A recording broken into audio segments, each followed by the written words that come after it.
is another Monday, which means it's a new episode of In the Pocket, our favorite 3 words as drummers. Jaime, Miss Dorothea, it's good to see you. Whose phone is going off? It's reminding us that it's Monday. It's In the Pocket every single Monday, live on InThePocketLive.com.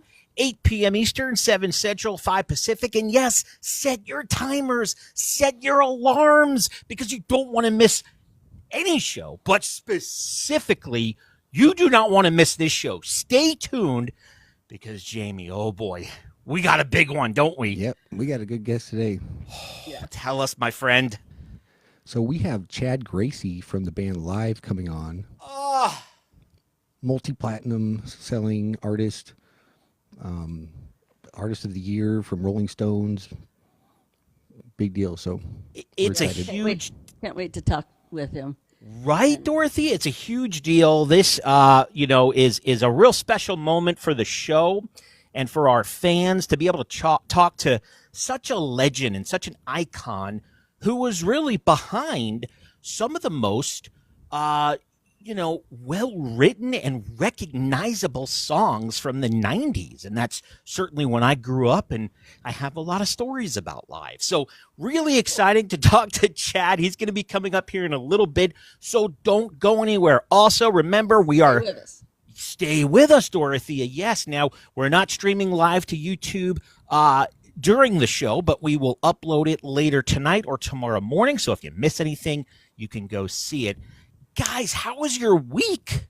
Dorothea, what'd you do? I heard you had some concerts. I did. I had some Christmas cantatas. What's a Christmas cantata? Well, it's Christ themed, of course, and because there's Christmas songs. And we had, I think there were between 90 and 100 choral singers and an orchestra of, I think there were maybe 18 of us. We had strings and, violins, violas, cellos, basses, and then French horn, English horn, oboe, 2 trumpets, piano. So it was a lot of fun. Did you have the person playing the little triangle? No, we didn't, but this is what I would do in place of the triangle. Oh, let me hear. The bell, the ride bell. I had no musical talent growing up, so they would always give me like the cymbal to crash or the triangle, because how can you mess that up? But that sounds beautiful. So what kit did you bring with you? What's the right sound for that kind of concert? Well, I didn't have a whole lot of drum set this year like I normally do. So I took my little bop kit, but I detuned both toms. And so I was playing timpani parts on those toms. Wow. I let it, the bottom head, just kind of ring, and got a low. I found like some notes that were in certain songs and tuned those toms to those notes. And, were you using mallets or just sticks? I used soft mallets. Mm-hmm. Pretty cool. That is really cool. Yeah, so I was doing like with soft mallets. And so with the soft mallets, it kind of replicated as best as I could, since we did not have timpanist for some reason this cantata. It was kind of strange, but... And you did two shows. Sorry, Jake, go ahead.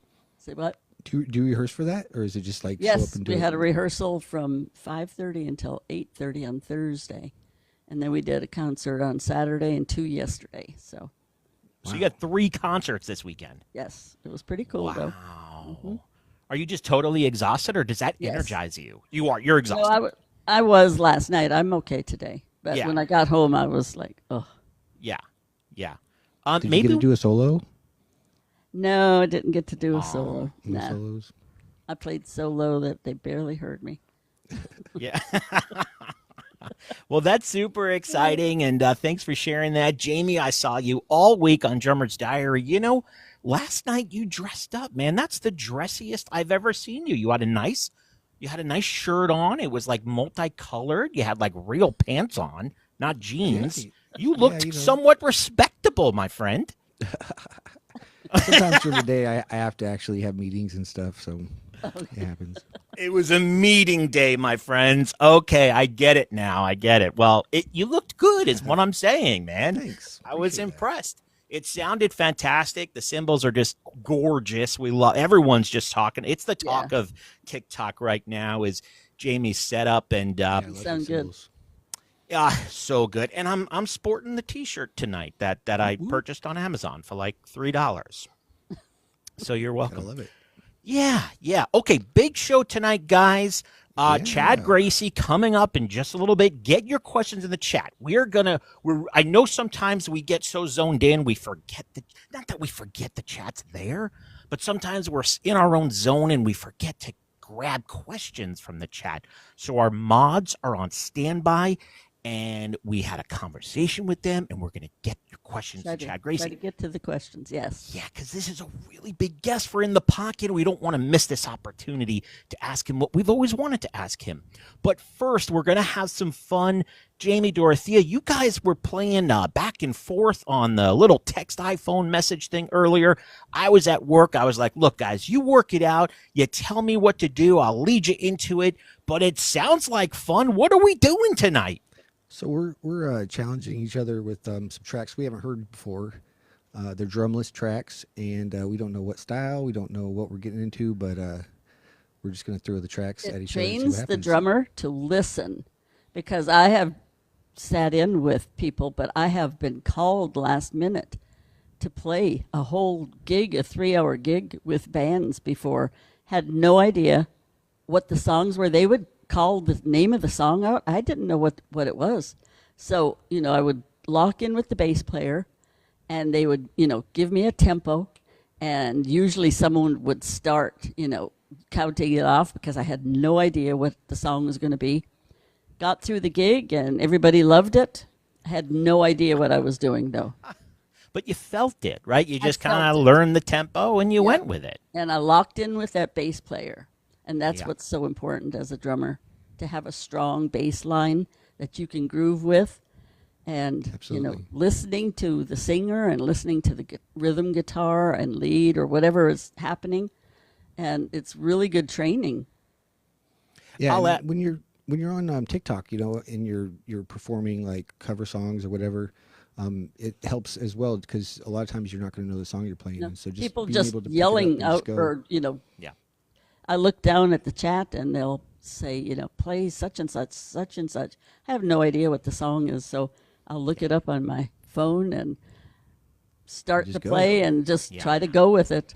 Yeah. Yep. Well, Dorothea, Jamie, this is what he does on Drummer's Diary, and it's so Yeah. fascinating. Really, I'm blown away, Jamie, by what you do, because people just name these songs, and you're like, okay, you listen for a second, and you're like, okay, I got it, and then you just start doing it. And I'm like, how do you do that? But that's really the quality of an exceptional drummer, and that's what we have here today, guys. We have two extraordinary drummers that are going to showcase their skills before our friend Chad Gracey from the 90s Rock Band Live comes in to the show. So show us what you got. Now, guys, We're gonna this is a surprise. Neither of you have heard the song, right? So we're No. going to turn it on and you're just going to play, right?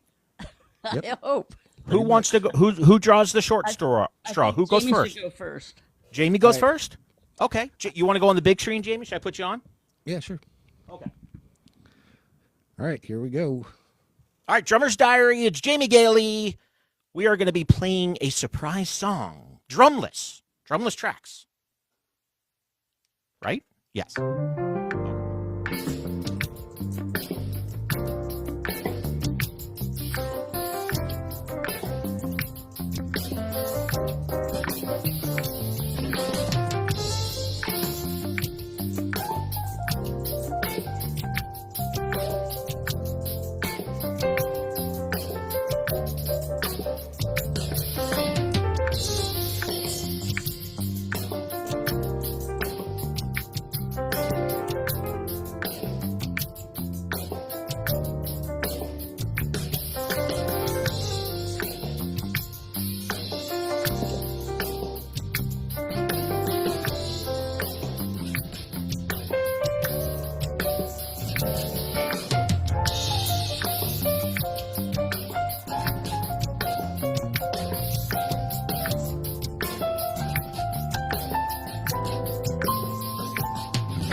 I'm speechless. It's so fascinating that you can just hit play and start playing, and it sounds just like the song. Quickly, before we get into that, though, I want to say hello to our friends in the chat, Hammer, Insane 89, and Eric Bice is here. Guys, stick around for Chad Gracey from the 90s band live coming in soon. We are performing drumless tracks.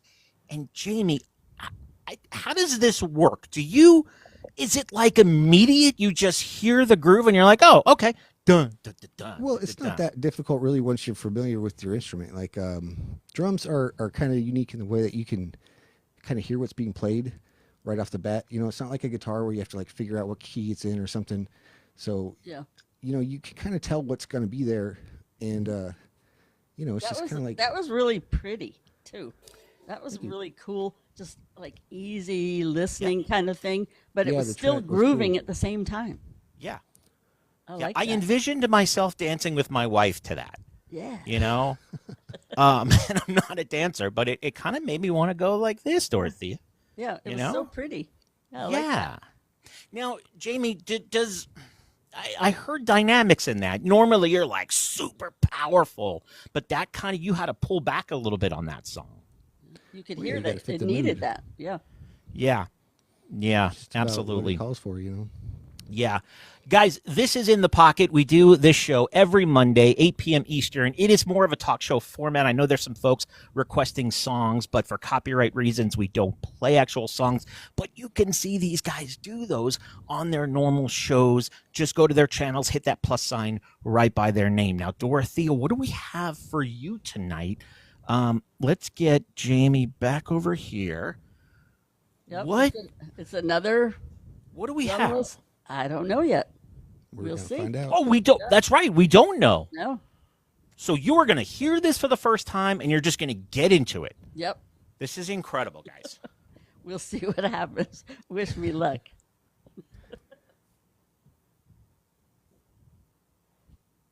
You don't need luck.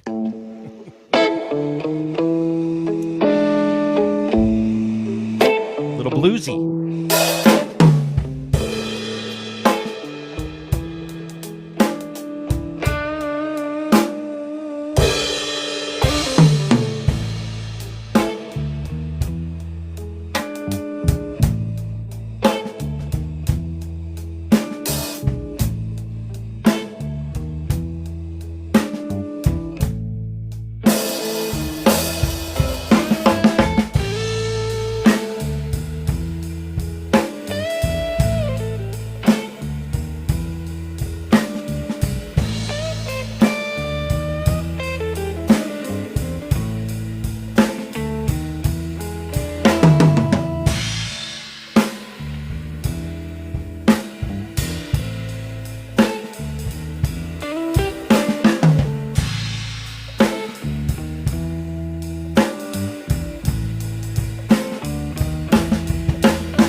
Nice. Well done. Gorgeous. You got right in there. She did get right in there, Jaime. Does it take, like, is it 1 second, 2 seconds, you hear it, and then do you just go back to your prior experience to find that groove and figure out what you want to do? I would think, yeah. I didn't even know what the tempo was going to be, so as soon as I heard that little slow bluesy thing, I was like, oh, yeah, I've been in some bands that we did some blues numbers, so I'll just try to lock in. So Well, in different music, Jaime, like with some songs you're going to go the ride, some songs you're going to go the hi-hat, like you create that almost ambiance of the song, of what you're trying to create, right? Yep. It's just a matter of, you could hear like the blues note there. So instantly she's probably thinking, okay, we're looking at something, maybe a 6/8 groove here or shuffle or something. And, yeah, and then just, once you got the tempo, then you just it start wasn't doing your quite texture. fast enough to put a shuffle. If I put a shuffle, it would have to be like extra fast to feed it in there. But Yep. it was just strictly just 1, 2, 3, 4, 5, 6, 1, 2, 3, 4. So you're 5, counting. So there's no click. You're Or I counting in was your counting. head. Yeah, Or you in could real count time. it in 12. 1, 2, 3, 4, 5, 6, 7, 8, 9, 10, 11, 12. And that's really what it would have been in, was just 12. 12, 8. Yep. I pictured myself like in the 70s during that, and singing the blues. Or actually, I guess it would have been the 40s. Wasn't blues like created in the 40s, like just before Elvis? I have When did no blues idea first when. come out? I don't know. Yeah, I wasn't there. About around that time. Yeah. If anybody was there at that time, let us know. It wasn't us. So just saying that. Jamie, we have go ahead. a blues band here in Myrtle Beach, and I love going to listen to them. They do a lot of blues like that, and then they'll do blues shuffles where the tempo is up a little bit, and it's just such fun, relaxing music to me. It is a lot of fun. A really good blues drummer, they really know how to just like lay back on the Yeah. beat and just Yeah, it's almost like you're like behind waiting for the that beat a snare to little hit. bit. Yeah, Yeah. Oh, that's the word I was looking for, laying back on Yeah. it. What a great description of that, Jamie. So that was beautiful, Dorothea. Are we back to Jamie now? We got another song? Yeah, we got. Okay. I think we got 3 each. Okay, let me put you right. back on. So Jamie's Let's going to see how play this now goes. another drumless track. Guys, stick around. Chad Gracey here momentarily. Chad Gracey, the iconic drummer from the band Live, going to be here shortly. Get your questions in the chat. Jamie, hit us with your another surprise song, drumless track. You've never heard it before. What do we got?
Woo! Very, that's kind of like an 80s I love pop that. song, right, Dorothea? Doesn't that make it feel like you're in the 80s? Yeah, that was good. I love that. That was really cool. And guys, again, these two artists have not heard these songs. I swear to you, they have not heard the songs, and they are creating their drum tracks on the spot. And that's really fascinating to me. And that's why, Jamie, basically you could play any song on Drummer's Diary. You just, 1 second and you're in the groove. Yeah, I think most drummers, once they get to that comfortability on their, on their instrument, it's just something you do. Mm-hmm. For sure. Something that's kind of funny. It might be bad for some people. See, that's what I listen to. Now, if that song had words at the end, and my husband would be like, I don't know what they said, I'm always like, I didn't even care what they said. I wasn't listening to the words. Then, Dorothea, you would love so many bands I listen to that are the posters on my wall because you can't understand a word they're saying. No, I don't listen You would to the love words. it. I just listen to what the bass is doing, what the drums are doing, what the lead instrument is doing. I don't really care what the words are. I think most drummers can relate to that. Yeah. One of my best friends who encouraged me to get into drums, he's a guitarist. He's like, dude, as soon as you start playing the drums, you are never going to hear music the same way. You'll be in your car using your left foot as your bass kick, and you're going to just be tapping everything all day long. And it was so true. Drummers do hear music differently. And it does take a while to get to that point, though, Jamie, right? Certainly when you started out, you didn't just... I think the confidence thing, it might take a little bit, but if you go to jams, they have open jams in pretty much any city you go to. You should do that.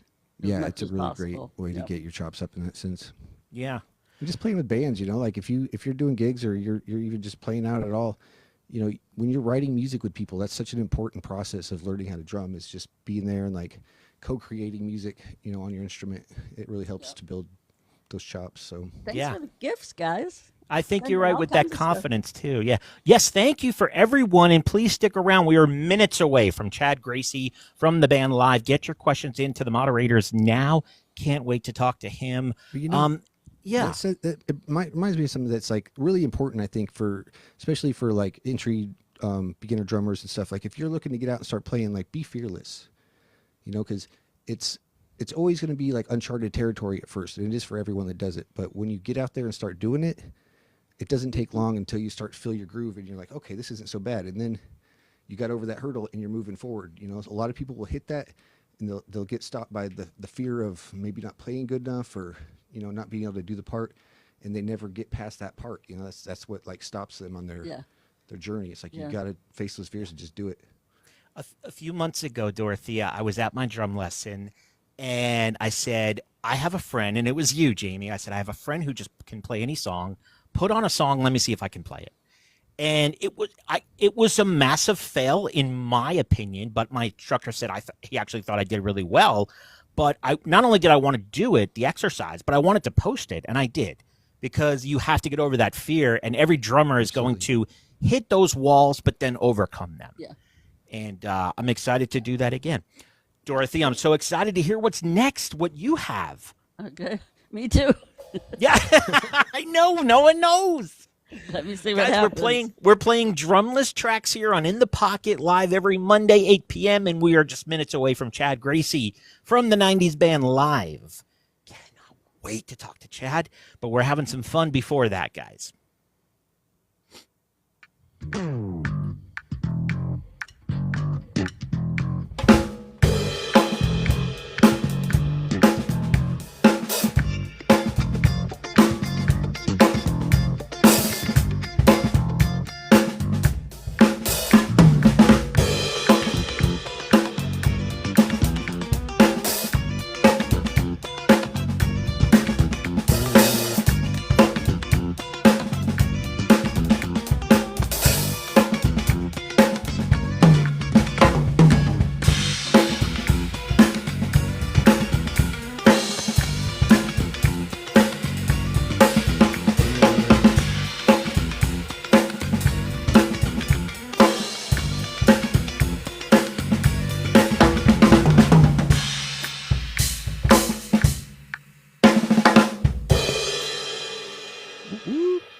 That was like a funky. a funk beat. Little Stevie Wonder-ish almost. Almost. Yeah. Cool. Yeah. Yeah, And I like I that. I could tell it took you a few seconds to It did. you're To you're see what was computing gonna it. be. Yeah. Yeah. You're computing that in your head before you She's before hearing you, that slap bass, and she's like, all right, we're getting down now. Funky Yeah. time. And are both of you the same where do you always find the one before you come in with your kick and then you go? I don't Yeah, know. I always feel like I need to start on the downbeat on one. I just kind of Jamie, jump you're- in. I don't know. You just Or jump the- in. You're I'm not sure. Or a pickup, knowing where one is going to be. Yep, yep. It's once you'll feel the groove for once it's there, then you're just like, let's go. yeah. But it helps if you have like a good in ear so you can hear what you're playing to. Yeah. I turned mine up, hopefully, to be able to hear it. Save those ears, Dorothea. Oh my goodness, we need them. Now we're using the app Suno, I believe it is, to create these tracks. I worked on them this weekend. A lot of fun. We can make tracks like this that are instrumental. We can take the drum tracks out, or the drum tracks out, right? And we don't have to have lyrics in them. So it's a lot of fun to play around on that app. So yeah, we encourage all drummers of all expertise levels. I mean, look, you have two of the best drummers in the world right here, and they're doing a pretty straightforward exercise that any skill level can do. And it's great. Beat Chef, guess who's on tonight? Thank you for joining the chat. We have Chad Gracey coming up in just minutes. Do we have one more song, Jamie? Or is that this it? This one I kind Time? of cheated on because this one isn't necessarily one I haven't heard before, but it's a Christmas song, and it's Oh. inspired by Roxanne by the Police. Oh gosh. Now, do you, when you do that on the app, right? Because I know you created this one. Can you put in, I want it to sound like the Police? Well, sort of. You can't really put like. You can't put the Sometimes if you put the band name or something in, they'll be like, Oh. "Oh no!" But sometimes you can spell it wrong, and it'll let Ah. you do it, and it'll still pick it up. So name. Write me a song about the Popo. yeah, it'll get it. So I mean, the music is not like the same, but the lyrical content follows the same direction. So Okay. you'll see. Can't wait. Let's to hear it. Merry Christmas, everyone, from In the Pocket. Live every Monday, 8 p.m. Chad Gracey in moments. Rudolph, you don't have to glow tonight. Santa's got GPS, we'll be alright. Dasher says he can lead the sleigh. So take a break, enjoy your day. Rudolph, you don't have to turn on that red light. Rudolph, you don't have to turn on that red light tonight. Oh, tonight, yeah. That shiny nose, yeah, it's pretty bright. But we've got headlights, we'll be fine tonight. Comet's got a flashlight strapped to his hoof, and Prancer's got a disco ball on the roof. Rudolph, you don't have to turn on that red light. Rudolph, you don't have to turn on that red light. Alright. Alright. You've worked so hard through every storm. Your nose kept us safe and warm. But Santa said, hey, let him rest. You're the MVP. You passed the test. Rudolph, you don't have to turn on that red light. Rudolph, you don't have to turn on that red light tonight.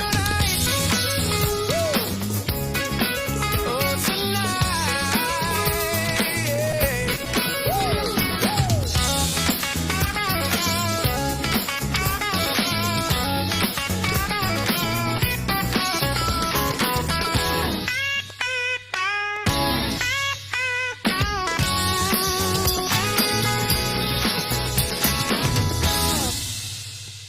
Dude, that's a hit song, bro. That's a hit song. I'm not even joking. I love it. Rudolph, don't turn off your red light. Bro, that is genius. Oh, my God. Thank you. Dude, I love it when you do that sizzle on your hi-hat. You go, I just love that, man. These hats, man, I love these A Customs. Oh, they sound So fantastic. crisp. They do sound good. What a fun little activity we had for the first half of the show. If you missed it, go to our YouTube page. It's in the show, In the Pocket Show. Sorry, In the Pocket Show. Show on YouTube. Yep. Yes, In the Pocket Show. And you'll see the replay, and you must, if you didn't see any of this, you must go back and watch this. This was extraordinary. Thank you guys We'll both put it for up later sharing this. tonight. Yes, we will. Now, before we bring in Chad Gracey, I want to give a shout out to our friends in the chat. We have many that we know, friends of ours that we see on a weekly basis, that we play with virtually as well as in person. We have relationships with these folks, and we do this show for you guys, and we're able to get guests of this caliber because of you. And it's really cool to see the conversations in the chat where everyone's kind of like, hey, how are you doing tonight? Like, hey, my kid's playing Fortnite with your kid. This is a true community, guys, and that's what In the Pocket is about. It's about the community that's been built here through shows like Drummer's Diary, through Dorothea Taylor and her millions of followers worldwide. So thank you for being a part of it, and now we get to do something that I never in a million years thought I'd get to say, Jamie. We welcome Mr. Chad Gracey. Is he queued up? Are we ready to go? I want to do an introduction for him. I'm looking for him. Oh my goodness. What SAA is about. Yes, D Mike, that is what SAA is about, is creating that community. All right, so while we wait for Chad Gracey, yes, he is here. Jamie is just pausing the live to get him on the phone and say, get in the pocket. Right, Dorothea? That's right. That was We're a fun here for you. song. That song was That fun, was though, really wasn't cool. it? That was really cool. Yeah. How could that not be a hit? Is he ready? I just sent him a message. So Okay, cool. How could that song not be a hit? We were just talking about it, Jamie. What was what was the title of it? It's Rudolph. You don't have to turn on that red light. That red light. That's Brilliant. Roxanne. Roxanne. Speaking of, that was Stuart Copeland in The Police. Yeah, the police. Yeah. One of the best drummers ever. His parts are very difficult to play. Did you have that in mind when you're playing that song? Do you want to take some elements from him? Well, I was trying to get that vibe, but it kept going more on the Christmas side. But I was like, that works. Yeah. Let's just take the Christmas vibe and then, take it with the lyrical content, and I think people will get the point. Yeah. Hey, George Michael's, I think, biggest hit was A Christmas Song, which happened to come out.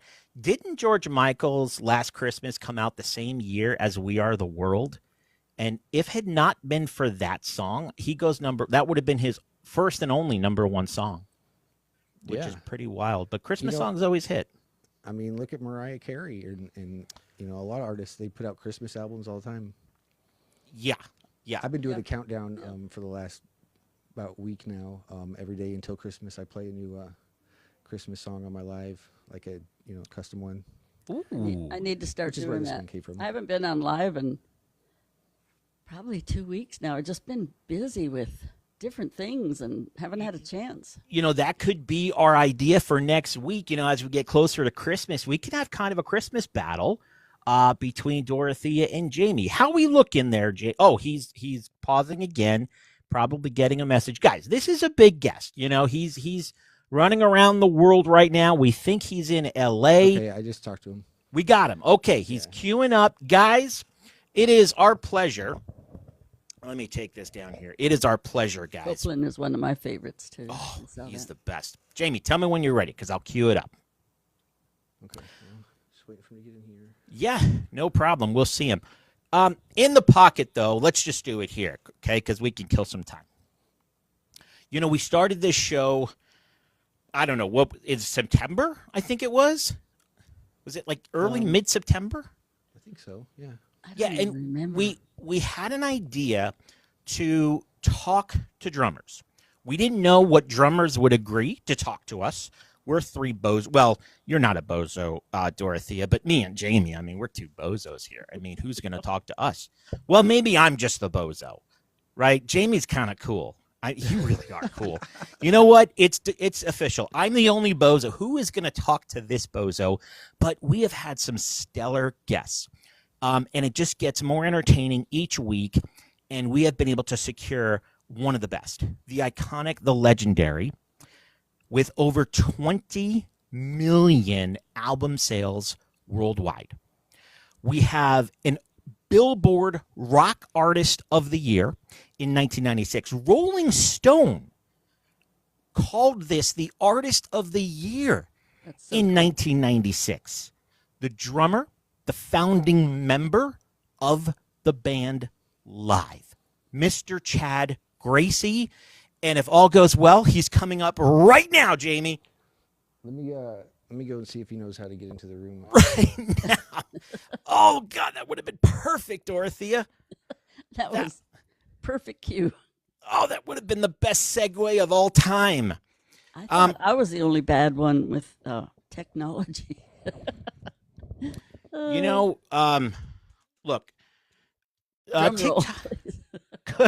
Thank you, Eric. I appreciate that that encouragement. Eric Bice said, great setup. It was a good setup. Oh, we do need a drum roll. Someone said do a drum roll, Dorothea. Ladies and gentlemen, from the band Live, we welcome in the pocket, Chad Gracey.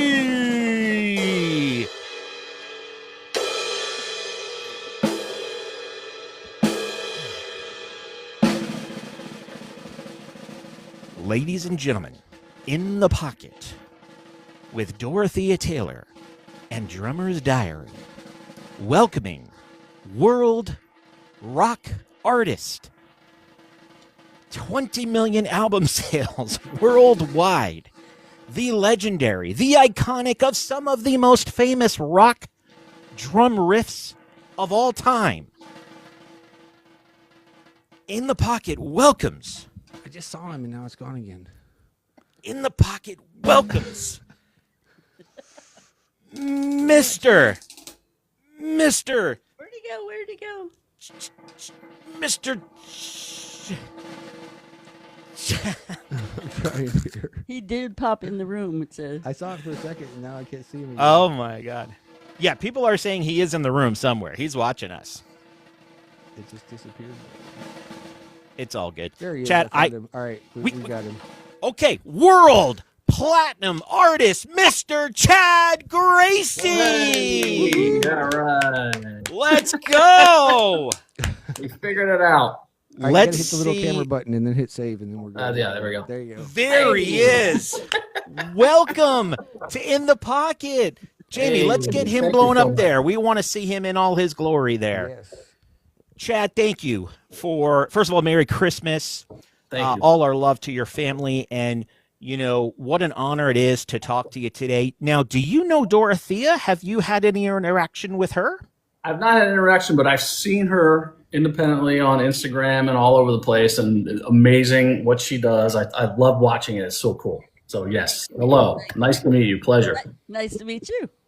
You know, if it wasn't for her, we wouldn't have this show and we wouldn't have access to people like yourself. And again, we're so grateful. So, Chad, you know, let's get out of 2025 for a minute because it's pretty crappy. Let's go back to the 90s and take a little trip.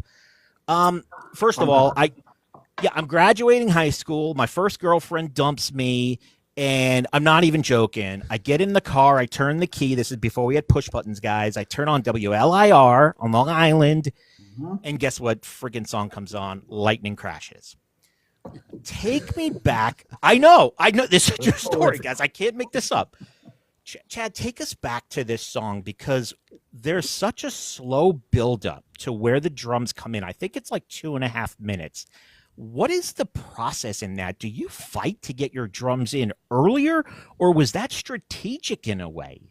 So when we first wrote that song, everyone would start from the beginning of the song. The bass, the drums, everything started from the beginning. And in pre-production for the record, Jerry Harrison, who produced Throwing Copper and Mental Jewelry and The Distance to Here from Talking Heads, he said, we were doing a rehearsal one day. I guess this was like pre-production. We were doing a rehearsal with him, and he's like, why don't you and Patrick, the bass player, just sit out for a little while? We're like, okay. And we just sat out and let it flow. And I think I just started coming in naturally where I come in. I just picked that spot and started there. And so, yeah, it was more Jerry saying, hey, let's just sit out and let this thing build. We're like, okay, let's do that. So that's one of the things that Jerry gave us was the gift of arranging songs. I think it made it more iconic because there's that build up and there's very few songs that could have done that. And then live, it's a good place for me to rest for a little bit. Yeah, that's an idea. Well, was that always the last song you play? Was that the Goodnight song, or where does that come in the set list? No, we would rarely play it last. We usually end the show with White Discussion from Throwing Copper. Would be like the last, even in the encore. We would put lightning crashes in different places in the set depending on how it felt that night. So yeah, we tried not to like be that band where like, oh, we'll just hold it till the end, whoever for the end. So anyway, Nothing. Go ahead, You Jay. started the band when you were pretty young. Like were you still in high school? we were in middle school actually. Middle school. Yeah, we were 14 in 8th grade. Chad, the guitar player, and Patrick, the bass player, and myself. We all played different instruments in the middle school band. So I played saxophone, Chad played trumpet, Patrick played percussion, all kinds of different things. And then Ed played trumpet as well. And our music teacher Patrick and Chad were both taking guitar and bass lessons from our middle school music teacher. His name was Don Karn, and he is actually just, I think, retired this year from teaching at the York City schools all these years later. Oh, wow. It's amazing. And so he's like, and I had just bought a set. So I had not owned a drum set until early in my 8th grade year. And I always wanted to play drums. I loved the drums. I was always fascinated with them. And a friend of mine, a kid in the neighborhood, had a drum set for sale at a yard sale. It was a Ruther is the name of the drums. And so I was like, man, I want to buy these. I went to my mom. I cashed in some savings bonds for $150, bought the drums, and just started like playing with them. And I'm all self-taught. I've taught myself everything. So I just played the records in my room. And so Don knew that I was playing with drums, and he was teaching Patrick and Chad, bass and guitar. And he's like, you guys should be in a band, like you're friends. And we're like, oh, okay, sure. So we got together. We did our middle school talent show, and that was like June of 1984, I guess. And we won the talent show. And Ed was in the audience. He was not in the band. We did it without a singer. And we played U2's Like a Song. And if you all remember Jam On It, Jam On It, Jam On It. That is the medley that we did. Nice. And then between 8th and 9th grade, so that summer, Chad was more closer to Ed at that point. So he invited Ed over, and Ed he secretly wanted to sing, but didn't tell us that. He said he wanted to play guitar. So he comes over. And we were just like, and we were, of course, in my basement, rehearsing. And he's like, well, we were like, why don't you just try to sing a song? I think the first thing we played was Summer of '69. Brian. Oh, wow. That was a good one. Yeah. At what point did you realize that you guys had something that was like special there? Well, I mean, we went in the 9th grade. We started learning covers and doing that kind of stuff. We'd play birthday parties and stuff like that. By our 11th grade year, we started writing originals, and we felt pretty confident about them. And we in our 12th grade year, we were honing them down, writing more songs. And by the time we were getting around to graduation, we were like, you know what? I think we can make a crack at this. We had all applied to different colleges and universities, and we decided that when we graduated, we were going to defer for a year. And we made during our 12th grade year, we made our first record, which is actually called Death of the Dictionary. Under our first name was Public Affection. And that's what we used to get signed. So when we graduated, we started driving up to New York City and playing at CBGB's. We played CBGB's like 100 times for all these different record companies, just showcases after showcase, until eventually Gary Kurfürst, who owned part of the label, is called Radioactive Records, which is a joint venture with MCA Universal at the time. He eventually signed us. So took a little while. You grew up in New York? Did you grow up in New York? No. We grew up in York, Pennsylvania. Okay. Gotcha. Sorry, Dorothea. Go ahead, love. I was just thinking, what made you? Were you guys that good? And did you have like a manager that suggested you have an album and all that kind of stuff? We felt like we were that good. But we got a manager. His name is David Sestek, and he was out of Easton, Pennsylvania. He was really known for booking a lot of like cover bands. And so we did do a couple of gigs with him as a cover band, but then he got a co-manager who was based in New York named Peter Friedman. And Peter is the one who was like, hey, David first was like, hey, you got to make something I can manage. That's when we came up with the idea to make the Death of the Dictionary. We sold junk bonds to our friends and family. We raised $12,000 to make that. Wow. And so that was all through our senior year. We were recording that, writing it and recording it. It took us about a week and a half to record it. That's an unusual age to be starting that, Yeah, we were pretty. We were pretty confident. We felt our music was good. We felt we could make a crack at it, like I said earlier. And so it was Peter's idea to say, hey, let's start showcasing at CBGB's, because I think Sunday nights they would have all the new bands play, so we drive up and play some of them. Cool. Yeah. How old were you when you guys got your record deal? Let's see, it was in 91 we finally got signed. We graduated in 89, so I think I was 20. Yeah, I just turned 20.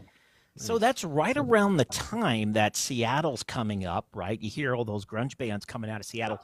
Is that where the sound is influenced from? Because you kind of created the sound along with that. Where did your sound come from?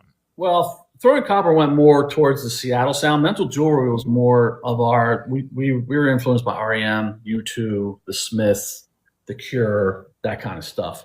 And so Mental Jewelry is a little more jangly. The guitar is more jangly. And as we were touring for Mental Jewelry, we did quite a bit of touring. A lot of colleges. We played our first national tour was with Big Audio Dynamite and Public Image Limited. That was in the summer of '92.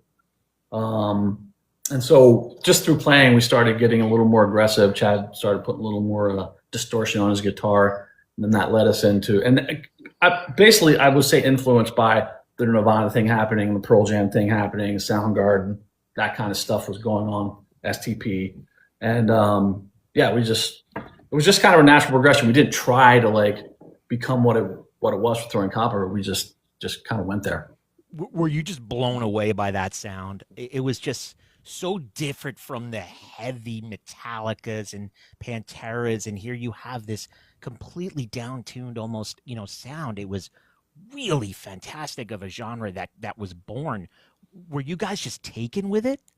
Oh yeah, I was in all those bands. I mean, Nirvana blew up in '91, '92, playing with Pearl Jam, and that's the stuff I was listening to then, and I was really into it. And we, back where we came from, if you didn't play hair metal covers, you weren't playing around our area. So we hated hair metal, right?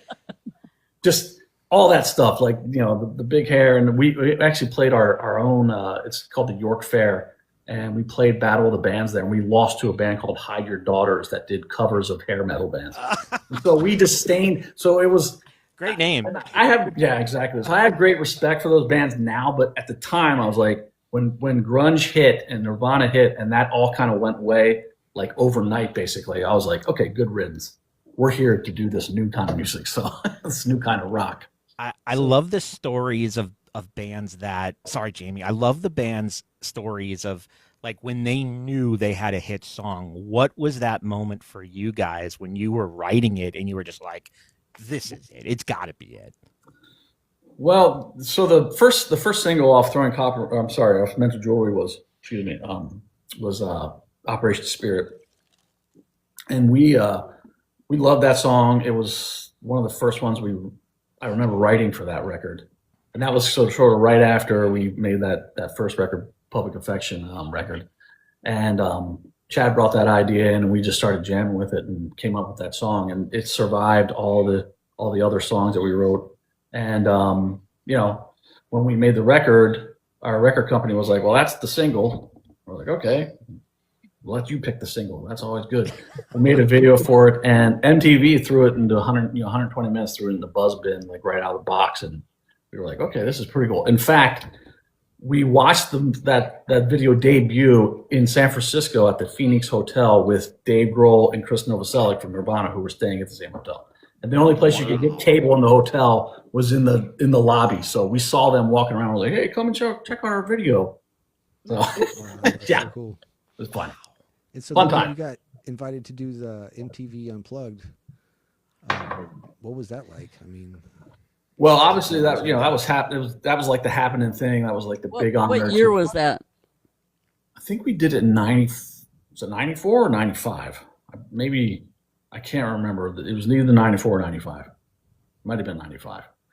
But that was the big thing. Like that was like the big honor to be invited to do the Unplugged. So yeah, we got the call. I think I was telling Jamie earlier, we were in Europe, and I think we flew in, played that, and then flew back out. It was, I remember it being a whirlwind. Like, you guys are going, and we didn't even really rehearse for it. We had so much experience playing acoustically, quote unquote, just doing showcases and playing for record pressing plants and radio stations. But we were all used to playing that way, and I was just like, well, I'll just play drums with hot rods and kind of tone it down. Yeah. So. Yeah, you were one of the only drummers on there that I think really got to like go off. Like I remember I had a VHS tape of that MTV Unplugged. I used to sit there and jam out to it when I was in like middle school, and Nice. I just remember you're in there and you're just banging the crap out of the drums, and I was like, man, the other drummers didn't get to do that. What did you do different? Well, I think Dave Abruzzi's got to go off a little bit with Pearl Jams, but yeah, it was fun. I had a good. I mean, it was an amazing time. It was fun. The set was cool. The song list was great. The audience was awesome. So yeah, we were very, very excited about it. Yeah, it's such an iconic thing to do. And you were saying earlier they didn't let you release the album. Yeah, the record company never would just give us permission to release it as a standalone record for whatever reason. I never understood. Who has the master then? Well, it's jointly owned, I believe, between Universal and I think VH1 was the parent company. So, yeah. And it's still never seen the light of day. And I wonder if is it on YouTube actually? Could you even find it? It was on YouTube for years, and now it's on Paramount Plus. Ah, It's okay. on there, apparently. I have not watched it, but yeah, it was on YouTube forever. Yeah. You talked a little bit about, how the song process is with your producer, but just creating that sound, and how does a live song come together? How would you describe how a live song comes together when you're all in a room? Are you creating your own parts individually? Do you guys do the music and then bring it to your vocalist? How does that work? Back in those days, we'd be in a room. It would start with usually a guitar idea, either from Chad or sometimes Ed. And we've even started songs from just like a bass idea, like for instance, TBD on Throwing Copper was that Patrick just brought that in one day. We were like, that's fucking cool. Like, let's mess around with that. So usually it would start with just a basic guitar idea, a riff. Sometimes Ed would bring in like a chorus and maybe a verse with some melody sketched to it. And so, yeah, we just get in a room and build it that way. That's the way we did it back in those days. That's such a cool way to do it. I mean, Yeah. And so because you were part of the writing process, then you were able to like have an equal share of everything as you guys started to get more famous and everything, like as far as like how everything was split up. Well, the first record we split 4 ways, 25% each, and then we started doing different publishing splits on Throwing Copper and through the different records. Ed rightfully wanted a little more writing credit for the lyrics and melody, obviously. So he wrote a lot of the parts. He wrote drum parts. He wrote guitar riffs. Right? He wrote a lot. No, he didn't write any. I mean, some guitar riffs, but he didn't write any drum parts and bass parts. He wrote all the lyrics and melodies for everything. Mm-hmm. Yeah. Insane. What's that life like, Chad? I mean, you don't get to talk to a lot of rock stars every day. What is that vibe like, man, where you're a platinum selling artist and everyone knows your songs? It's on, and it was a crossover. You guys were on rock stations. You were on the pop stations. You were on the adult hit stations. What is that like to be one of the most recognizable bands in the world at that time? Well, I mean, it was a huge honor to have even a song like Lightning Crashes do what it did. And it was a surreal experience in that it was something that we always dreamed of and we thought we could do. And once we got there, we were like, wow, this is pretty freaking cool. Like just being on the road, we all had a passion for just being out there playing the music. And did y'all behave? That's the question. For the most part, I'm the mother. For the most part, we were pretty good boys. Yeah. Okay. So, None of y'all were married at that time, were you? No one was married in Throwing Copper. I had a girlfriend that I eventually married. And, well, no, actually, Chad was married. Chad married his high school sweetheart in like 91, so 92. So he was married. He was the only one. But yeah, so we were inside this bubble too, though. Like, when you're on tour, you don't really, I mean, you see the audience, you see how big you're playing these big shows now. You're playing arenas and amphitheaters by the end of Throwing Copper. We saw that, but we didn't have a sense of actually how famous we were, I guess. And what brought it all home to me was there's this Christmas party that I still go to, Christmas Eve, that one of my mom's cousins have, and it's every year. They've had it for decades. We'll actually be going there this Christmas. But so in the Christmas of '95, we had finished the Throwing Copper tour. We'd been on tour for like 18 or 20 months straight. We went from clubs to arenas and amphitheaters, sold out across the boards. It was an amazing run, a lot of fun. We were super tired though because we didn't get any rest. So I show up to this Christmas party that I've always gone to, and I walk in the door, and there's like all these new faces, like people that I've never seen before. I'm just like, okay, this is weird, and everyone's kind of just looking and staring at me, and I'm like, hey, even like my cousins and all the people that I've known before, they're all staring at me now. I'm like, hey, how's it going? And then I ended up getting like pushed into this back bedroom, signing stuff and taking pictures with all these strange people. I was like, hey, man, I just came here for a ham sandwich and some potato salad and some eggnog. Now I'm like, so I was You're like, special now. I guess, yeah.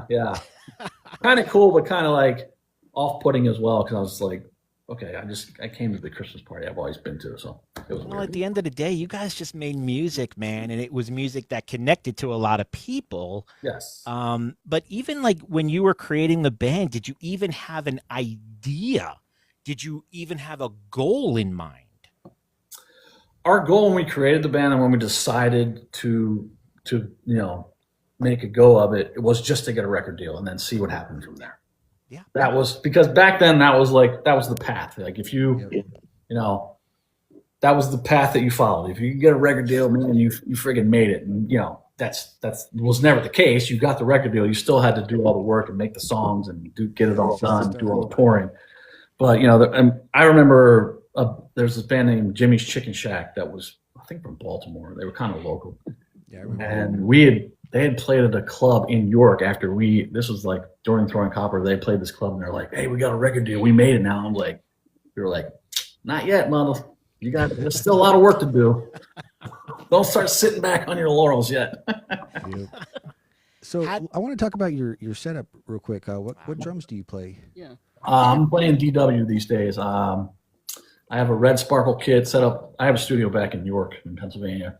I live in Irvine, California, so that's where I am right now. But I have a red Sparkle DW. I was with Pearl my whole career.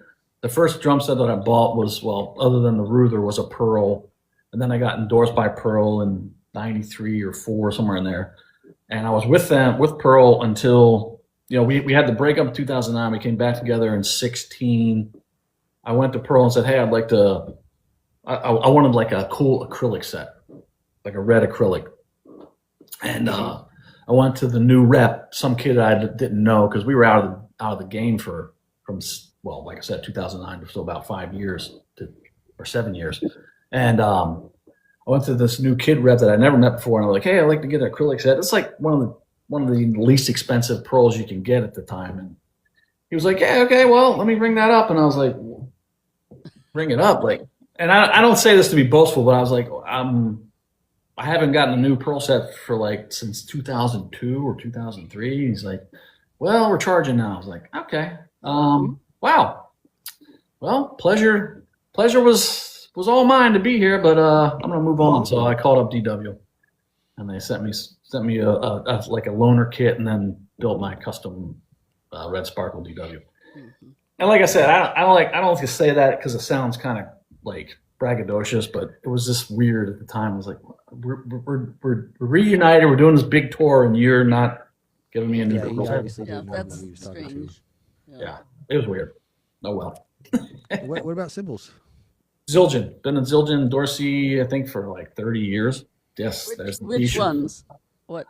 Well, I used to play all A's, bright A's, and when we came back together, I don't know, I felt like the darker thing, so I'm all K's now. Mm-hmm. K Custom Dark? K Custom. The K Custom Darks, yeah, there's their thin crashes, their medium crashes. Excuse me. I've always played a K Heavy Ride. I always shoot that. And then K China Boy and a K Splash too. So yeah. I do 18, 18, 17 crashes, an 18 China Boy, 20-inch ride, and then a 8-inch splash. Or no, What do you 10. think? What do you think sorry, about the Dorothea. bands nowadays that are? I don't even know what kind of music they're playing really, but they're playing like 24-inch crashes and 22-inch crashes and things. It's crazy. I know. I've seen them playing like 16-inch crash hi-hats too. I'm like, what's going on? Yeah. Well, what I've noticed about a lot of pop music is there's no cymbals in it. Like, because my girls are 11, and I have twin girls that are 11. I'm always listening to Sabrina Carpenter and friggin', Taylor Swift and all these. They I'm don't like, there's no cymbals in this. really. Yeah, there's never like barely any cymbal hits. But in modern rock, like everything is so processed and everything seems to be on a click. There's no like natural timing. I I know. just I don't know. Everything's on the click. Yeah, everything's like right on the friggin' like right on the beat, on the click. Everything's like straight and everything's like over processed, and so everything kind of mixes together for me. So yeah. So you're not into any of the newer bands right now, in metal or rock? The newest band that I like is Royal Blood, and they came out in 2012 or something like that. I don't know. How do you think live would work if you guys had to come out now? How different, my goodness, would it be? Do you think you could survive in the same way? I don't know. I don't know. I don't know. When you guys did Throwing Copper, you were on 2-inch reel. Is that how you guys tracked that? Yeah. Oh wow. Mm-hmm. Yeah, we recorded Throwing Copper, Mental Jewelry Throwing Copper on 2-inch. I think we did 48 track digital tape for Secret Samadhi. I think for This Is Here we went back to 2-inch, and then after that it kind of got digital. Yeah, and now anybody can record a song with Pro Tools in their house. Yes, and that is amazing. We were using like 4-track cassette recordings to make demos and shit back in the day. Now you can anybody's laptop, you can record multi-track. I mean that's one of the amazing things about what's happening today, and also. Anybody can start a YouTube channel and put your music on it. I mean, whether you get seen or not, but it is an outlet where you can just put your music up there. Back in our day, it was like you had to go to the radio station and beg them to put. We knocked on the door of our local radio station several times, like, let us in, play our demo. Yeah, I was there in the late '90s and early 2000s on the radio on a rock station in Orlando, and we played you guys so much. It was WJRR. And you guys were a staple on that station. So it was so cool. All right, we promised the chat that we would get some questions in. One is, let's see, what challenges did you find going pro after being self-taught? Challenges. I mean, I'm trying to think of challenges. Like everything was like I said, I had this innate understanding of drums all my life. It's like, they say everyone has like one thing that they are kind of gifted, whether you find out or not in your life. Yeah. Most people do or don't.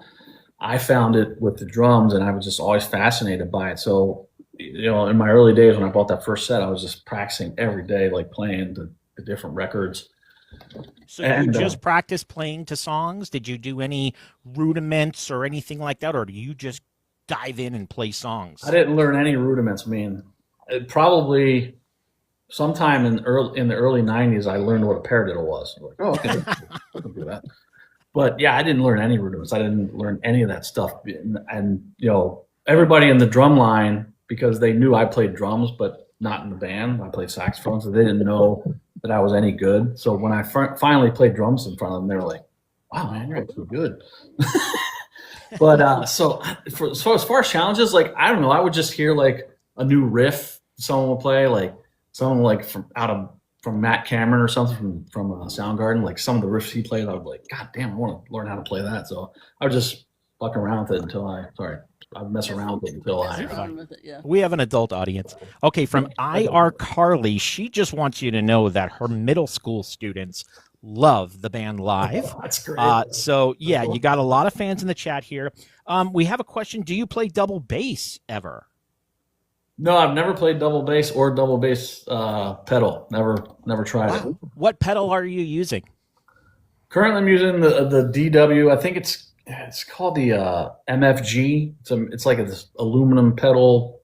It's kind of like the 9000, but a little different. Does it have the direct drive on it? What's that? Is it chain or direct drive? I like chain drive pedals. I don't like direct drive. I've tried direct drive. I like chain. So yes. Are they too loose? Is that direct drive just too loose? You don't have enough control? I just didn't like this. I don't know. It just felt more. probably not, but it felt more stiff than the chain did. Like the chain has a little give in it. It moves a little bit, but the direct drive was just. I play barefoot. I learned barefoot, so I play barefoot. With socks or without socks? Without socks. Wow. So that has a little bit something to do with it too. I was knocking my toes on the direct drive as well. Yeah, So, yeah, that will happen. yes. Yeah. Walking around with jagged toes. Eric Bice, our friend Eric Bice, plays with Saliva. You know Eric. Yeah, He said, "What's up?" And he said, "Ask him about the Gracious Few." The You know what that Gracious Few, means? yes. Yes, so that was a side band that Patrick. So during that breakup, I talked about when Ed went to do a solo thing. Chad, Patrick, and we called up Kevin Martin from Candlebox, who we were good friends with, and asked him to come write some songs with us. And he brought along the I guess the rhythm guitar player I was playing with at the time, this guy named Sean Hennessy, and we got together at a studio back in York, Pennsylvania, and we just wanted to play music again. We were kind of not doing anything, and so we started writing songs, and it became the Gracious Few is what we called the band. And we made the record, and we had some financing lined up for it. We all did it all independently. We didn't even try to go to a record deal. We got a distribution deal, but not a record deal.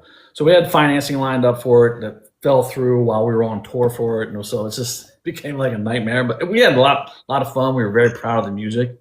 But it's a self-titled album called The Gracious Few, and we had like a minor hit called Honest Man off of that. Some radio stations played it, and we did a tour for it, and it was just a slog. We had, like I said, we had a great time. We were in a bus, staying in campgrounds, and playing to like 300 people, maybe less sometimes. But it was Makes fun. you feel like the old days. We have a good friend in the chat named Jedi. He is a huge fan of yours. He's asking if you get stopped, and do people tell you personal stories? I mean, I started with a personal story about lightning crashes. He's asking the same. Do you get stopped a lot with people telling you, "Oh, this song helped me get over this breakup," or helped me grieve the loss of someone close to me? And how does that impact you? Well, I don't get stopped a lot. Like I rarely get recognized like out on the street. It's happened maybe 4 or 5 times in my You mean whole you're life. not Chad Smith? No, I'm definitely not. Oh, okay. I just want to make sure. But it's quite like I said earlier, it's an honor when someone comes up to me and expresses that kind of emotion or that kind of that kind of feeling that they had from something that I helped create. I'm always very honored by it and thankful. So I'm the same way. I have so many people that recognize me, but they, especially in DMs, they thank me for, inspiring them. If they think they're too old and they see me, this old person, so I've helped a lot of people live their dreams of, getting drums and start playing music and having fun in their life. Yeah, as they say, it's never too late, right? When did you start playing? When did I start? I was in 8th grade. Okay. Yeah. I Wow. was in drum That's and bugle awesome. corps. So I didn't get drums until almost the end of my 11th grade year. Okay. I got my drum set. I was just playing snare drum rudiments, so that's why I know how to play rudiments. You got the rudiments. Yes, your rudiments are great. They're amazing. You guys are polar opposites. You've Yes. never played them, and that's all she does. Yep. So cool. So Manic Cakes is asking, what kind of drumsticks do you play? Oh, yeah. I've been endorsed by ProMark for many, many years. So ProMark, and they're I get them custom made. They're a little heavier than a 5A, but not quite as heavy as a 5B. And since oh man, when did I start? They came out with this active grip.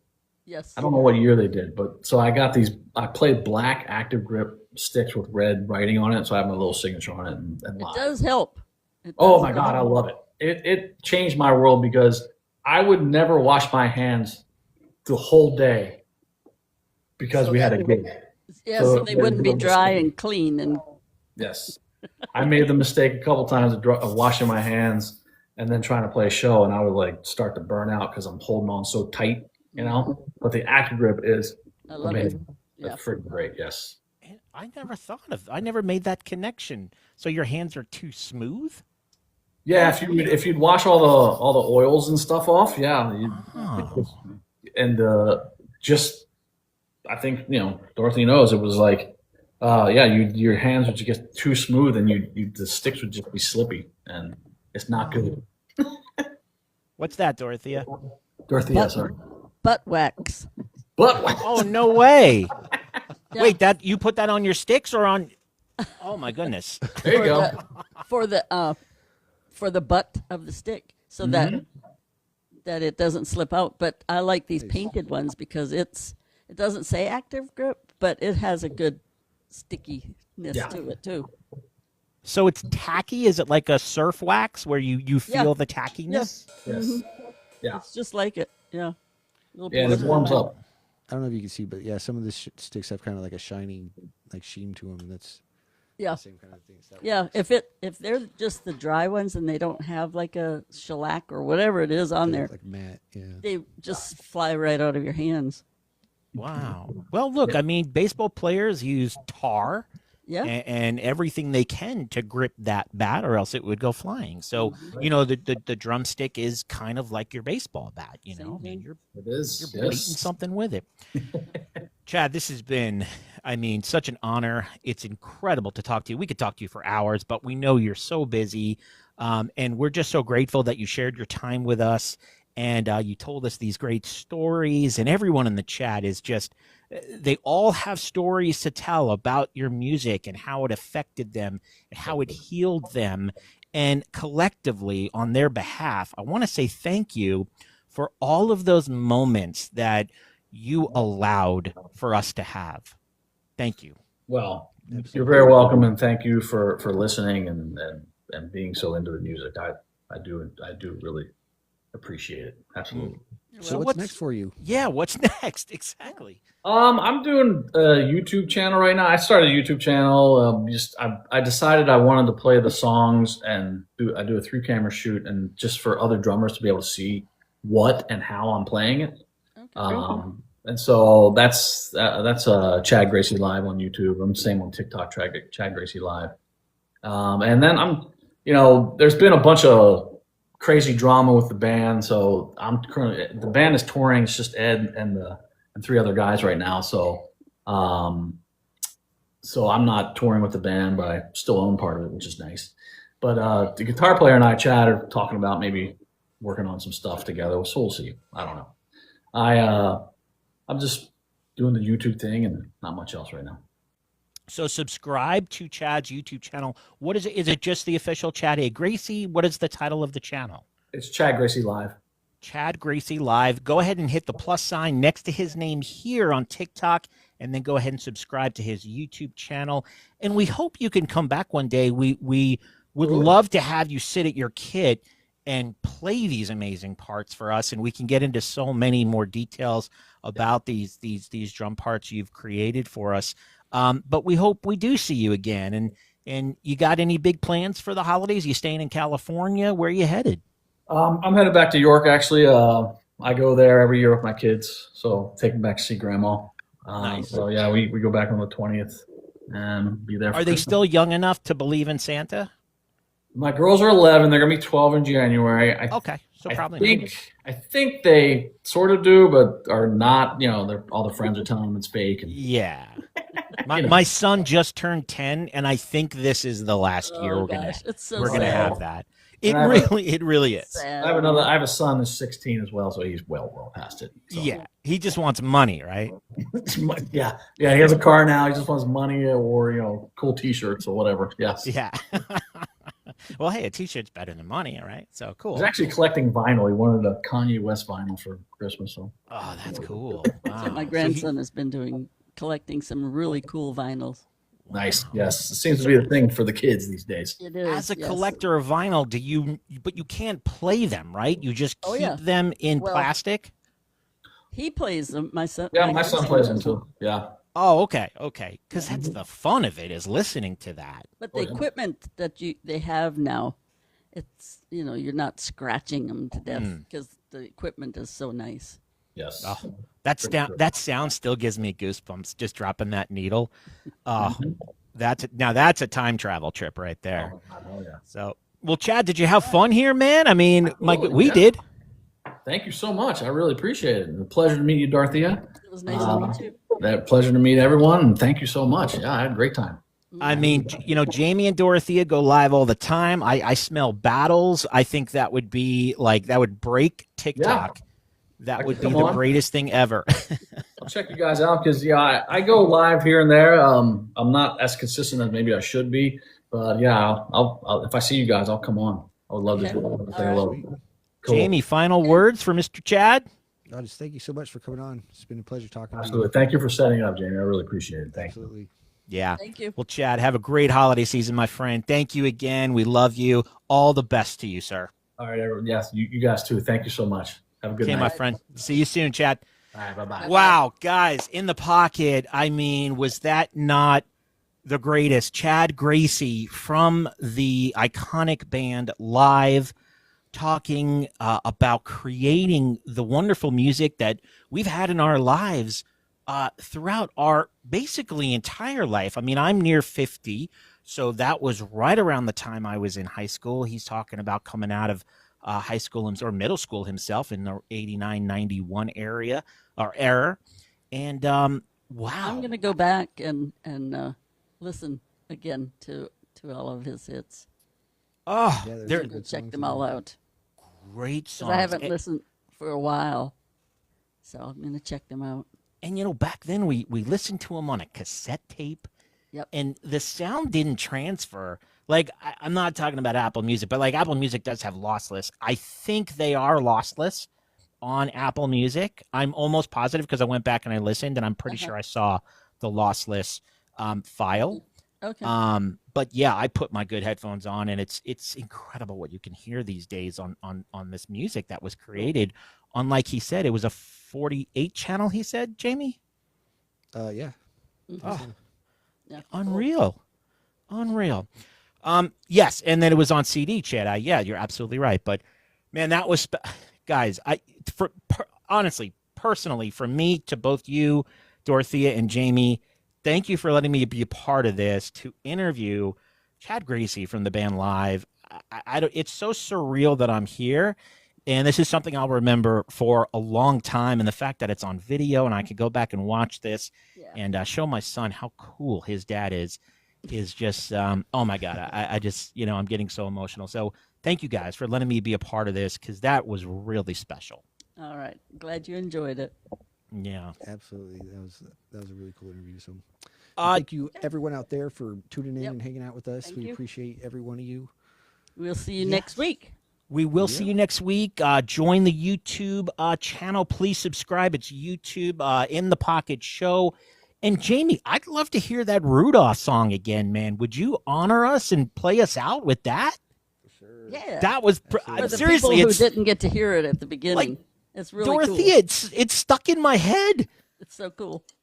It's an earworm he created. It's In the Pocket Live, guys, every Monday, 8 p.m. with Drummer's Diary, Jaime, and the Miss Dorothea Taylor. We love all of you. Thank you for the questions in the chat. Thank you to our friend and guest, Chad Gracey. And we will see you guys next Monday night, 8 p.m. Eastern. Jaime from Drummer's Diary will play us out. You don't have to glow tonight. Santa's got GPS, we'll be alright. Dasher says he can lead the sleigh, so take a break, enjoy your day.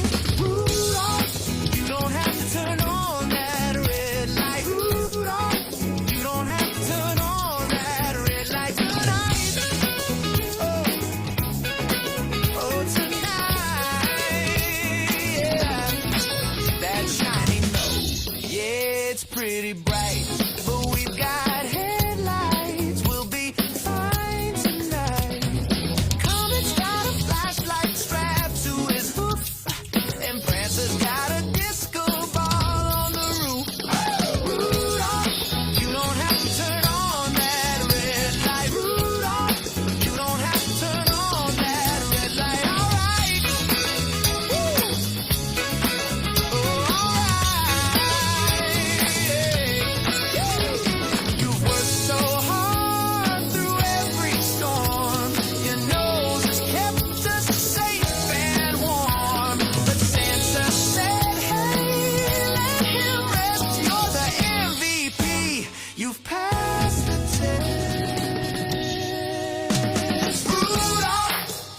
have to turn on that red light. Rudolph, you don't have to turn on that red light tonight.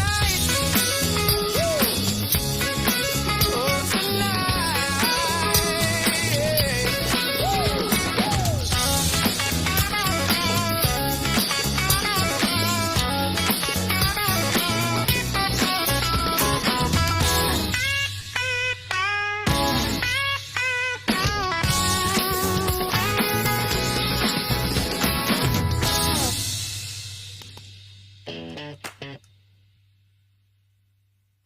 Good night, everybody. Thanks for tuning in.